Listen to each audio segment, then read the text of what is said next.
Christians on this platform are so, Christ-like. So let's talk about the original one-man boy band, not JT, JC. Specifically, let's talk about his death, because we know that's all anybody cares about. Leave it to religion and politics to never waste a good tragedy. We all know a version of the story. Jesus died for your sins and all that. But why did he die for your sins? Specifically, what was his crime? Jesus would have been tried under Roman law. While we actually don't historically know why he was tried, claiming to be the Son of God is not a crime under Roman law, though he was crucified by the Romans. Crucifixion is not the Jews' style. They would have stoned him to death for sure. To the Jews, blasphemy, claiming you're the Son of God, is certainly a stonable offense. Let's think, why under Roman law might he have been convicted? The most popular theory states that likely he was an insurrectionist and basically was creating a rebellion movement that made the government nervous, so he was tried for treason. But I am fond of a different theory. One thing that was illegal under Roman law was the practice of magic. To the Romans, practicing magic was a kind of anti-social activity. Much as today, though, certain types of magic would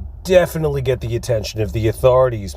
Possibly necromancy, you know, raising the dead, reanimating corpses, and all that black magic kind of stuff. Plus, there's all that street magic for the crowds. And if many of you Christians out there aren't aware, the modern Bible, as it's usually canonized, the Matthew, Mark, Luke, and John Bible that most people know, is actually the product of political, historical maneuvers more than anything. There were books that were omitted from the canon. One particularly interesting one, the book of Judas, is worthy of looking into. Gives that apostle his side of the story. In it, it sounds like Jesus used Judas to set in motion a kind of death ritual of his own creation. Death energy as a way to amplify the will of the magician. Very powerful black magic indeed. Another interesting avenue we could go down, both Jesus and Lucifer are referred to as the morning star. You think back on Genesis, Lucifer is the bringer of the light, the holder of the divine spark.